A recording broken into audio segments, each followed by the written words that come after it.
Carbide burrs, those compact yet indispensable rotary tools that have revolutionized precision grinding, shaping, and deburring across industries, trace their roots to the innovative spirit of the early 20th century, a time when industrial demands for faster, more durable cutting solutions propelled metallurgy into new frontiers. Emerging amid the rapid mechanization of manufacturing following World War I, carbide burrs represented a leap from rudimentary hand files and abrasive wheels, offering enhanced hardness and heat resistance that allowed for high-speed operations without rapid wear. Their invention can be pinpointed to the 1920s, when German chemist Walter Schroeder, working at the Osram lamp factory, developed a process to sinter tungsten carbide powder with cobalt binder in 1923, creating a material with a Mohs hardness exceeding 9, far surpassing traditional high-speed steel. This breakthrough, patented by companies like Krupp and later licensed globally, quickly found application in rotary burrs, which were initially hand-forged attachments for pneumatic grinders used in tool and die making. Early adopters in automotive and aerospace sectors, facing the need to refine engine components and aircraft parts with unprecedented precision, adapted these burrs to electric rotary tools, marking the shift from manual labor to powered efficiency. By the 1930s, basic cylindrical and ball-shaped burrs were commonplace in factories, where they excelled at removing welds and contours on steel castings, reducing production times by up to 70% compared to older methods. The evolution of carbide burrs accelerated through the mid-20th century, transforming from simple, single-purpose grinders into multifaceted instruments driven by wartime necessities and post-war industrial booms.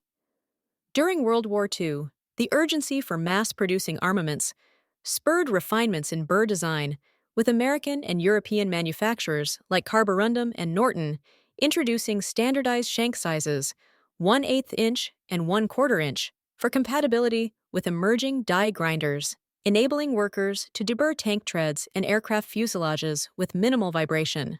Post-war, the 1950s saw the integration of flute geometries, helical single-cut patterns for aggressive stock removal on hard metals, and double-cut crosses for finer finishes on alloys, allowing burrs to handle diverse materials from cast iron to aluminum without frequent replacements. This period also witnessed the rise of dedicated rotary tool brands, such as Dremel in the United States, which popularized handheld pneumatic and electric models that paired seamlessly with carbide burrs, democratizing access for hobbyists and small shops.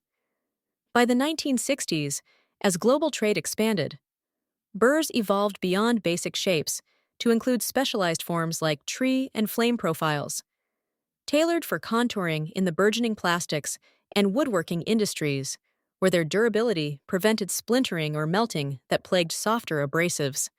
Technological advancements in carbide formulations have been the cornerstone of this evolution, elevating burrs from fragile early prototypes to high-tech variants, capable of withstanding extreme conditions in modern applications.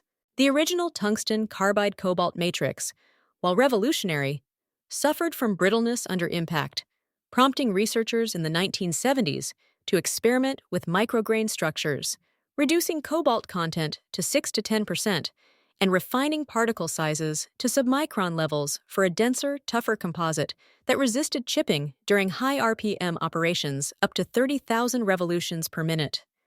This innovation, pioneered by firms like Kennametal and Sandvik, improved heat dissipation by 40%, crucial for prolonged use in turbine blade finishing where temperatures could exceed 800 degrees Fahrenheit.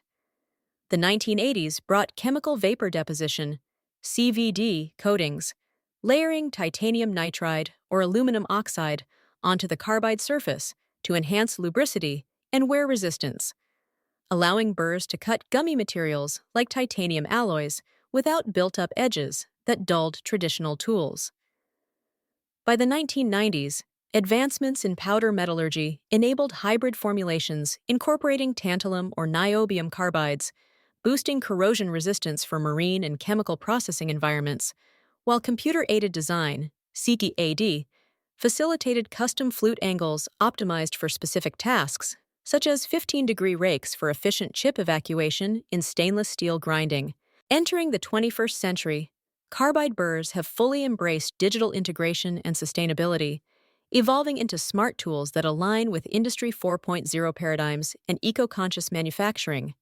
CNC-compatible burr holders with quick change mechanisms, developed in the 2000s, allow automated tool paths in robotic arms for precision aerospace components, where micrograin carbide variants with diamond-like carbon DLC coatings achieve surface finishes under 10 microns, essential for reducing drag in jet engines. Modern formulations now incorporate nanotechnology, embedding graphene particles for self-lubricating properties that extend tool life by 50% in dry machining, minimizing coolant use and waste in environmentally regulated facilities. The rise of 3D printed carbide prototypes has further accelerated customization, enabling on-demand shapes for niche applications like medical implant deburring, where biocompatibility demands ultra-pure, non-porous edges. Today, carbide burrs permeate diverse sectors. In automotive repair, they refine electric vehicle battery casings. In dentistry, sterilized variants shape prosthetics.